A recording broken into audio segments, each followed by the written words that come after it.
You're listed as his wife. Are you able to come to the hospital right away? That one sentence shattered everything I thought I knew about my life. I was sitting at my desk, scrolling through emails, when the call came.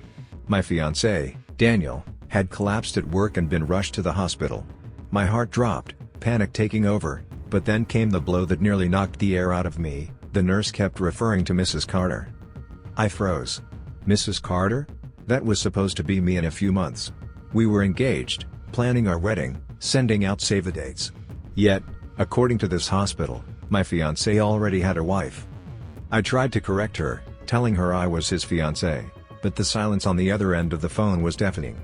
The nurse hesitated before saying, "I'm sorry, but his spouse is already on her way." I felt my chest tighten, like the walls around me were caving in. Was this some kind of mistake? A paperwork error? Or had Daniel been living a life I didn't know about? My mind raced through memories, his frequent business trips, the weekends he claimed he needed alone time to reset, the odd moments where his phone would buzz and he'd step out of the room. Little red flags I had ignored suddenly blazed like wildfire in my head. I grabbed my keys, shaking, torn between fear for his health and fury at the possibility that the man I loved wasn't who I thought he was. As I rushed to the hospital, one thought kept echoing in my mind: what if everything I believed about our relationship was a lie? Subscribe and tell me in the comments what you would do if you were in my shoes. The drive to the hospital felt endless, every red light mocking me while my brain replayed every suspicious moment I had brushed off. Daniel worked in renewable energy, mostly on wind turbine projects. That meant a lot of weekend trips to remote sites where cell service was spotty. I had always admired his dedication, but now it felt like the perfect cover story. I remembered one particular weekend when he claimed he was in Nebraska, fixing a turbine issue. He sent me a quick picture of a wide open field and a blurry tower in the distance. I didn't think much of it then. Why would I? But now, my stomach churned. Was that even his picture? Or something pulled off the internet to keep me from asking questions? Another memory hit me like a punch to the gut, his sudden insistence that we keep our wedding small and private. At the time, I thought it was sweet, like he just wanted it to be about us. But now I wondered, was he trying to hide me from someone? Or hide her from me? By the time I pulled into the hospital parking lot, my hands were trembling so badly I could barely grab my purse. I forced myself to breathe, to hold it together, because I needed answers. Walking through those sliding doors, I expected to see him on a hospital bed. Instead, what I saw nearly made me collapse. A woman, beautiful, confident, with a wedding band glinting on her hand, was already at the reception desk, demanding to know about her husband, Daniel Carter. My Daniel. I froze, watching her every movement. The nurse pointed toward the elevator, and she hurried off without noticing me. My knees buckled, but I forced myself to follow. My heart pounded louder with each step, as if it already knew that my life was about to explode into pieces. And I had no idea if I was ready for the truth waiting upstairs. I followed her upstairs, my pulse racing so hard I could hear it in my ears. When I reached the ICU floor, I spotted her standing beside his bed, holding his hand like she had every right to be there. My breath caught in my throat. Daniel lay unconscious, pale, hooked up to monitors. And there she was, the real Mrs. Carter. I stood frozen in the doorway, torn between barging in and demanding answers, or staying invisible and watching the scene unfold. Before I could decide, a vibration in my bag startled me. It was Daniel's phone, the one I knew about. The screen lit up with a message preview: "Did you tell her yet?" My blood went cold. Her? Which her? Me? Or the woman by his side? The nurse walked by and gave me a curious glance. I quickly stepped into a small waiting area down the hall. Hands shaking, I unlocked his phone. That's when I noticed something odd. Only a few messages, all work-related, no personal chats. Too clean. Suspiciously clean. Then I remembered something. Last month, when Daniel had passed out on the couch after too much wine, his pocket buzzed twice, 2 different vibrations, slightly out of sync. At the time, I thought I imagined it. Now it hit me like a freight train: he had a second phone. I rifled through my memory, replaying the night. I remembered tucking a blanket over him and feeling a hard rectangular shape wedged between the couch cushions. I hadn't pulled it out, thinking it was just the work phone he sometimes brought home. But now, I knew better. If there really was another phone, hidden somewhere, it might hold all the answers, texts, photos, maybe even proof of how deep this betrayal went. My hands clenched into fists.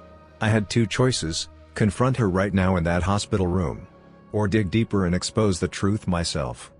Either way, one thing was certain, Daniel Carter's double life was about to unravel. I finally gathered the courage to step closer to the room.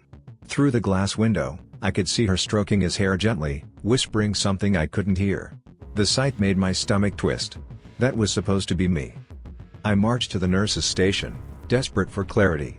"I'm Daniel Carter's fiancé," I said, my voice sharper than I intended. The nurse glanced at me, then at her computer screen. "Ma'am, I'm sorry. His emergency contact is listed as his wife, Mrs. Carter." I felt like the floor had been ripped out from under me. Wife? There must be some mistake. He's engaged to me. The nurse gave me that sympathetic but awkward look people give when they don't know what to say. She simply shook her head. "I can only share updates with a legal spouse." The words legal spouse cut through me like a blade. This wasn't some casual fling. This wasn't just lying about a business trip. He had paperwork, documents, a whole marriage behind my back. I sat down in one of those stiff waiting room chairs, staring blankly at the linoleum floor. My engagement ring felt like it weighed 10 pounds on my finger. How many times had he looked at me, promised me forever, while knowing another woman already wore his last name? My phone buzzed again. This time, it was a notification from our shared wedding planner app. A reminder popped up, cake tasting next Friday. The irony made me laugh bitterly. Here I was, planning a future that might have never been real, while he was already living one with someone else. I wanted to storm into that room, rip the blanket off him, and scream at both of them. But something inside me held back. Rage was easy, but I wanted proof. Hard evidence. If he had built a double life, then I would tear it apart brick by brick until the truth stood naked in the light. And I knew exactly where I'd start looking. I left the ICU floor before I exploded. My legs carried me to the hospital's dimly lit cafe, where I sat with a cold cup of coffee, staring blankly at my phone. That's when I noticed something strange. Our Google calendars were still synced. Daniel had insisted on it months ago, saying it made wedding planning easier. Curiosity pushed me to open the app. Right there, highlighted in bright blue, was an event I didn't recognize, Emma's birthday dinner, 7 p.m. Saturday. Emma? I didn't know any Emma. And why was Daniel throwing her a birthday dinner?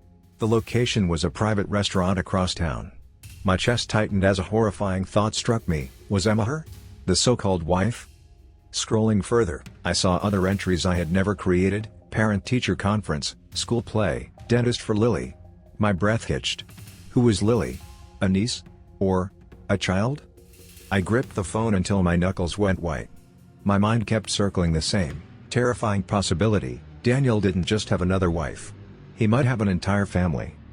My heart pounded as I thought about every excuse he had given me for being too busy or too tired. Suddenly, they weren't harmless white lies, they were placeholders for another life. One I wasn't supposed to know about. I wanted to scream, to cry, to throw the phone across the cafe. But instead, I screenshotted everything, saving the events as evidence. If Daniel thought he could juggle two worlds without them ever colliding, he had chosen the wrong fiancé. The sound of footsteps pulled me out of my thoughts. I looked up, and nearly spilled my coffee. The woman from upstairs, Mrs. Carter, had just walked into the cafe. She didn't see me at first, too busy rummaging through her purse. But when her eyes finally met mine, a flicker of recognition crossed her face. And for the first time, I realized she knew exactly who I was. Her stare lingered on me for a moment too long, a mix of curiosity and something sharper, like suspicion. Before I could react, she ordered a coffee and left the cafe without a word. My chest tightened. That flicker in her eyes told me she wasn't clueless. She knew something about me. Maybe everything. That night, I couldn't sleep. My apartment felt colder, emptier, like even the walls knew I was living a lie. I grabbed Daniel's suitcase from the closet, his usual travel bag for business trips. I had never gone through it before. But now? Nothing felt sacred. Unzipping it, I expected to find clothes and toiletries. Instead, I found fragments of a life I didn't recognize. First, a handful of confetti pieces stuck in the lining. Pink and gold, the kind you'd see at a child's birthday party.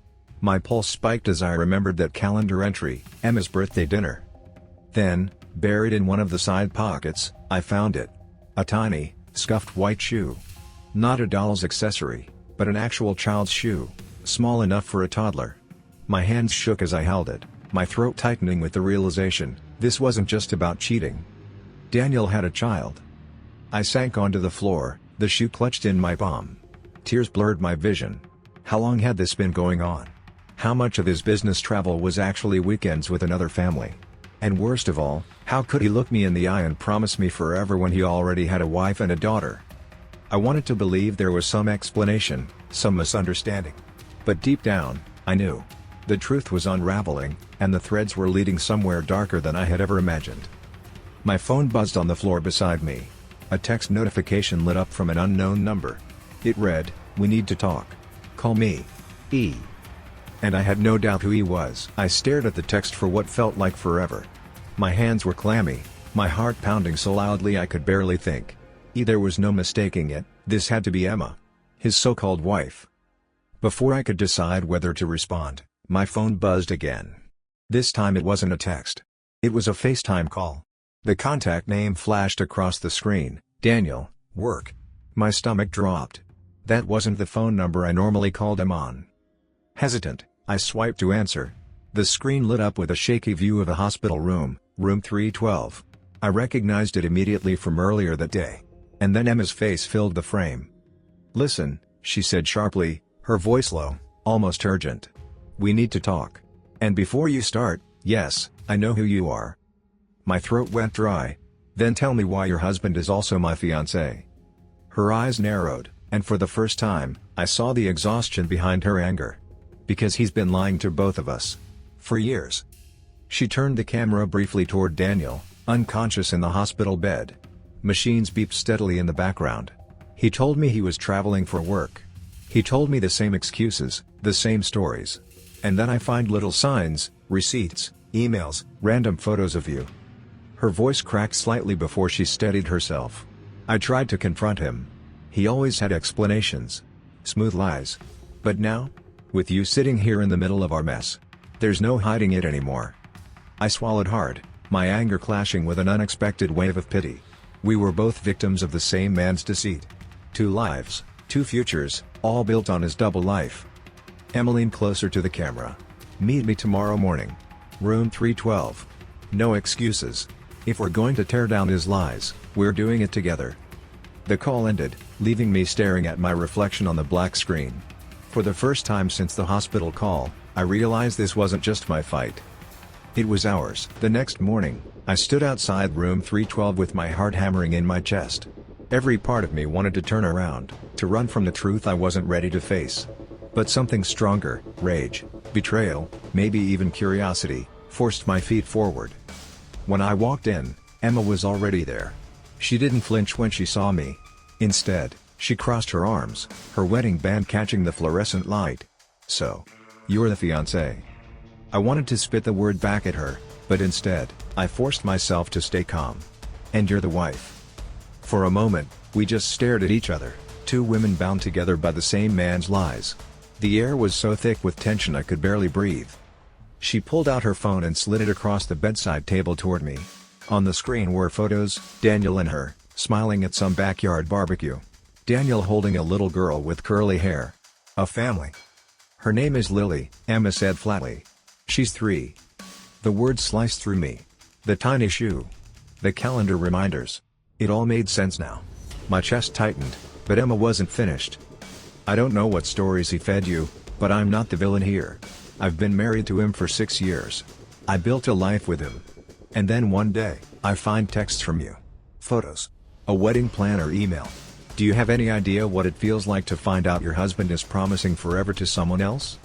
Her voice cracked, and for a moment, I saw the raw pain beneath her steel exterior. I wanted to defend myself, to scream that I hadn't known. But instead, I whispered, "I thought he was mine too." We both turned to look at Daniel lying unconscious between us, his chest rising and falling, completely oblivious to the wreckage he'd created. Emma's eyes hardened. "When he wakes up, he's going to explain himself. To both of us. And he's not walking away without consequences." For the first time, I felt a strange alliance forming between us, 2 betrayed women, ready to watch his world burn. Emma and I exchanged numbers that morning, a silent agreement forming between us, no more secrets. If Daniel had been playing a double life, then we would drag it into the light together. That night, I couldn't stop replaying everything in my head. I sat at my kitchen table, his suitcase still half open beside me, the tiny shoe staring back like a haunting reminder. Out of desperation, I grabbed my laptop and opened our shared email account, the one we used for wedding planning. Buried in the inbox was a security notification from weeks ago. Ring doorbell video, motion detected. My heart pounded as I clicked it. The video loaded slowly, pixelated at first, but then sharpened. And there he was, Daniel. Except he wasn't alone. The clip showed him standing at a house I didn't recognize. A suburban front porch, with flower pots and a child's scooter leaning against the wall. He leaned down, picked up Lily, and spun her around while Emma laughed in the background. But then came the part that shattered me all over again. After Emma went inside, Daniel pulled out his phone and smiled into the camera, my phone number on the screen. He blew a kiss toward it before walking in after her. I froze, my stomach twisting. How could he be two different men in the span of 5 minutes? A devoted father and husband on one doorstep, and a charming fiancé texting me about missing me on the other. I forwarded the video to myself, then to Emma. Seconds later, my phone buzzed with her reply, "That's not even our house. That's where his sister lives. Who the hell is he putting on a show for?" My blood ran cold. If that wasn't Emma's house, then who lived there? Another relative? A third woman? The question hung in the air like poison. And the terrifying part was, I wasn't sure I wanted the answer. But Emma texted again. Her words sharp as knives, "We need to dig deeper. Tomorrow. HR has his work address records. Let's see how many homes he really has." And that's when I realized, Daniel Carter wasn't just living a double life. He might be living a triple one. The next morning, Emma and I met at a small cafe near Daniel's office. We were quiet at first, nursing our coffees, the weight of the previous days pressing down on us. Then she pulled out a folder she had somehow gotten from HR. My stomach sank before I even looked inside. The papers were simple, official HR documents listing Daniel's personal information. But what caught my eye immediately were the addresses. Not one. Two. Completely different home addresses, both tied to him. I felt my pulse spike. 2 homes? I whispered. Emma nodded grimly. I asked HR about a mix-up. They said no mistake. Both addresses are registered under his social security number, both connected to his payroll and benefits. I stared at the pages, scanning the names of the landlords and utility accounts. The first address matched ours, the apartment I thought we shared exclusively. The second was a suburban house, likely the one from the Ring doorbell clip. But how many other addresses could there be? How much of his life was built on lies? We both sat in stunned silence, the reality sinking in. Daniel wasn't just cheating emotionally. He had created entire lives, complete with legal documents, addresses, and routines, that none of us were supposed to know about. Emma's voice cut through my shock. And the worst part? I don't even think this is all of it. There are more breadcrumbs we haven't found. Receipts, emails, even our friend's sightings. He's good at compartmentalizing. I swallowed hard. Every business trip, every weekend alone, every late night at the office, it was all a cover. Every smile, every promise, every plan he made with me, it might have been carefully scripted lies. I clenched my fists, determination rising.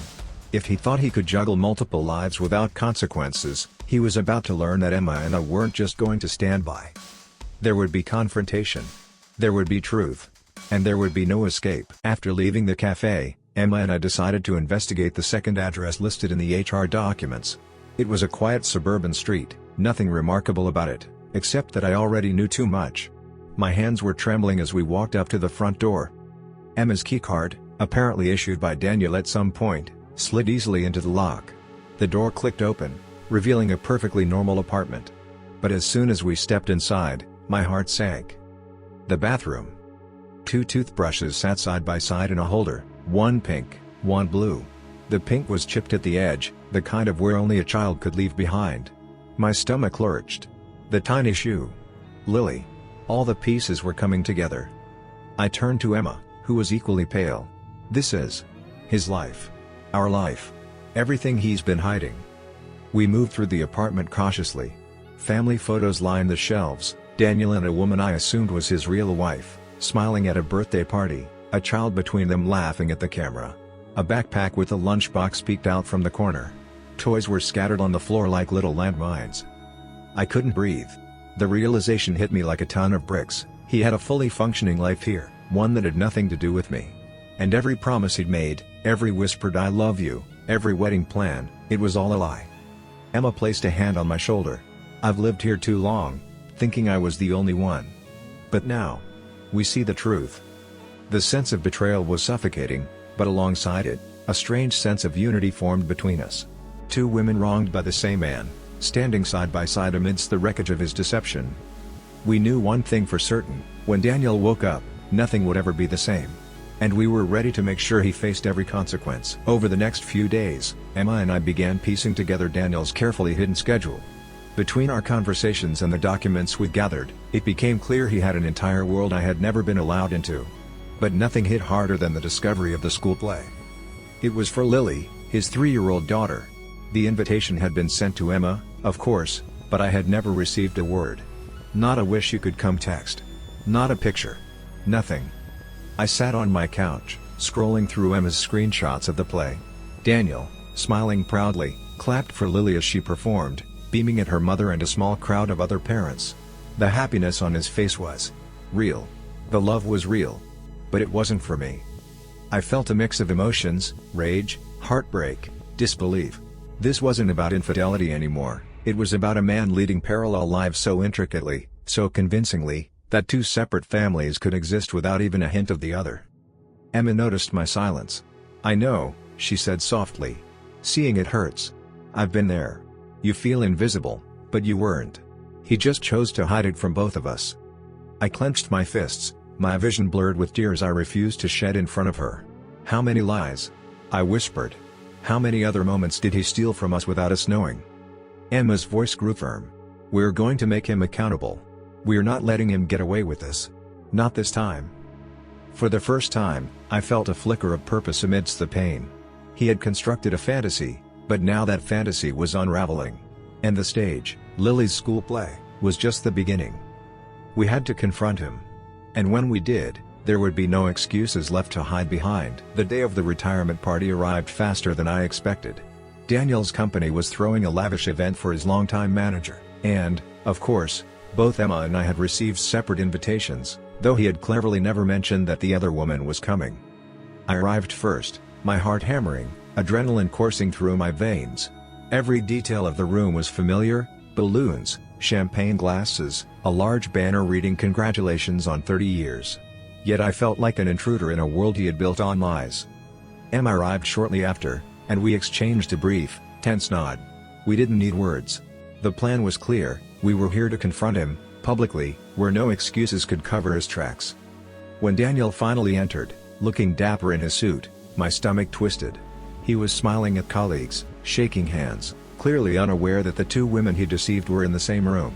The audacity made my blood boil. As the speeches began, I noticed whispers circling the room, colleagues exchanging glances. Someone must have tipped them off, or maybe Daniel's nervous energy was giving him away. Then, the inevitable moment came. Emma and I walked toward him from opposite sides. His face went pale.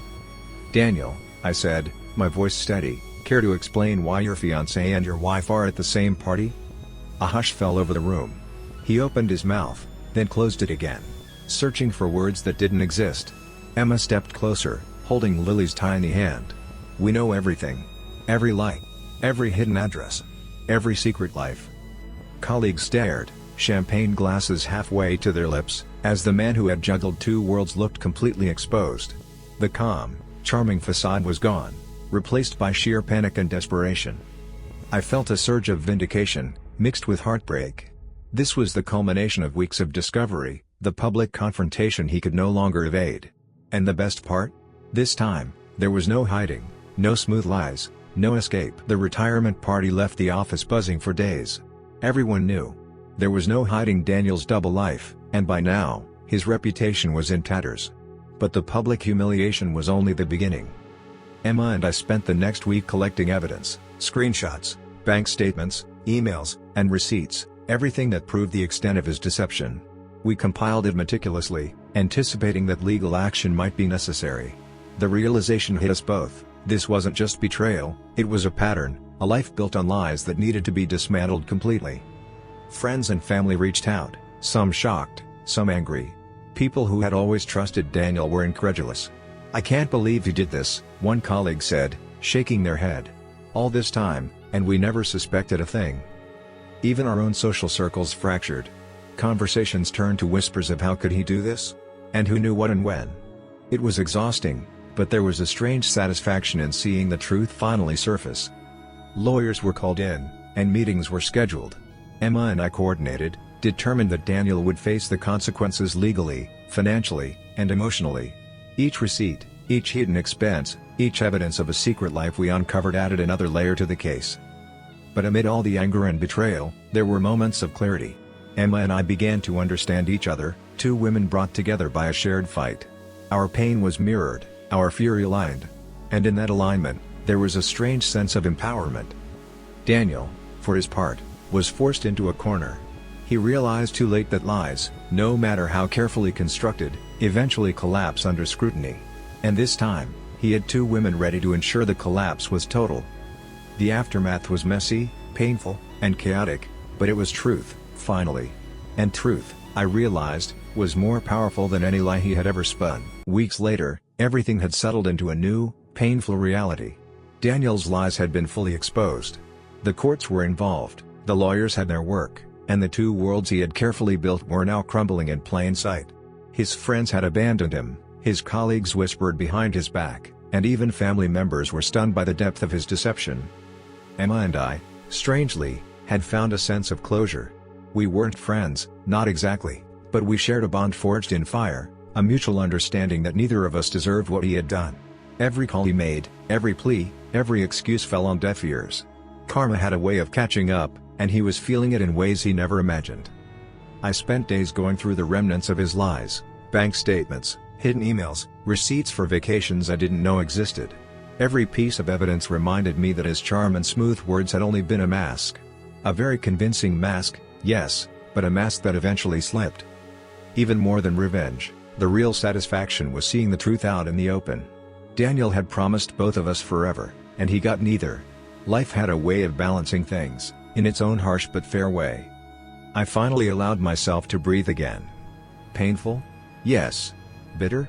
Definitely. But liberating? Absolutely. I had survived the storm of betrayal, witnessed the collapse of a double life, and now I could begin rebuilding my own life, one without lies, one grounded in reality. If you enjoyed this story, don't forget to subscribe, hit the like button, and stay tuned for the next drama.